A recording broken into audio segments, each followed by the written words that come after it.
Šodien iepakojuma akadēmijas video sērijā parunāsim par to, kā politikas veidotāji varētu veicināt zaļāku un videi draudzīgāku gan domāšanu, gan arī rīcību. Un pie manis ciemos ir Rudīta Vesere, Varam vides aizsardzības departamenta vadītāja. Labdien, Rudīta! Labdien! Kāds ir jūsu viedoklis? Kā tad politikas veidotāji var veicināt un iedrošināt zaļāku domāšanu un rīcību?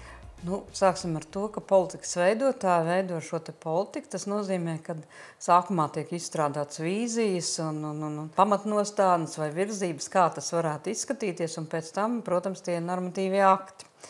Tātad likumi, ministru kabineta noteikumi, ko izstrādā politikas veidotāji, bet, protams, šajā procesā viņi nav vieni.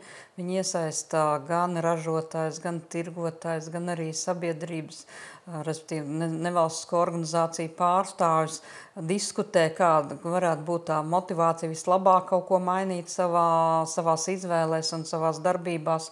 Un tālāk jau tad tiek virzīti šie normatīvie akti, kas noteiks, teiksim, vai kādas ierobežojums, varbūt pat aizliegums, kaut ko lietot, kādas iepakojumus vai tam līdzīgi.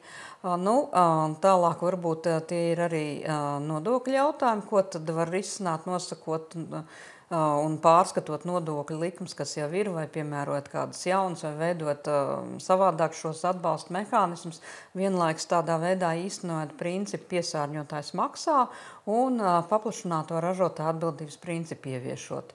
Tad, protams, ir vēl viena sadaļa, kas nav mazāk svarīga, tie ir brīvprātīgie instrumenti, kuri tad ir kaut kādu vienotu izstrādāti. Šī gadījumā mēs varētu runāt par Eiropas Savienības līmeni, kur uzņēmumi, jūtoties atbildīgi par savu tēlu un reputāciju, tātad vai gribot būt zaļāk savās izvēlēs un pārdomātāk, tad atbilstoši arī var piesaistīties kādās brīvprātīgās sistēmās, piemēram, vides pārvaldības sistēmās, vai izmantot ekomarķējumus, kas tiek izmantot un kas visiem zinām, kas nozīmē to, ka ir ievērot zināmas prasības un izdarīts daudz vairāk, kā varbūt kā citi to izdarījuši.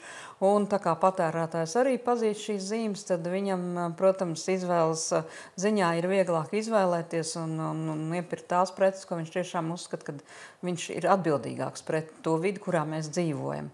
Un pēdējais, bet nemazāk svarīgākais, tas saistās jau ar patērētāju, arī ar ražotāju un tirgotāju tādu informētību, ar šo te zināšanu nodošanu par to, ko mēs varam darīt, kāpēc mēs to darām, kādi var būt iegūmi no tā viss, varbūt arī kādi varētu būt zaudējumi un kā tas viss izlīdzinās.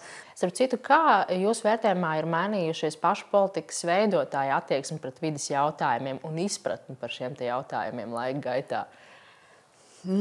Tad būtu jāsāk droši vien ar to, ka vides aizsardzība, protams, tas sākotnēji mūsu valstī pēdējos 30 gadus, ja mēs runājam, sākotnēji bija kaut kas tāds diezgan abstrakts un tāds daudziem neizprotams un vairāk saisties ar dabas aizsardzību un kaut ko tādu, bet faktiski jau mēs runājam daudz plašāk, mēs runājam par to vidi, kurā mēs dzīvojam, gaisu, ko mēs elpojam, ūdeni, ko mēs lietojam, viss, kas ir ap mums un ko mēs bieži vien uztveram kā cilvēki, kā paši par sevi saprotam, jo tas taču ir un viss taču ir labi.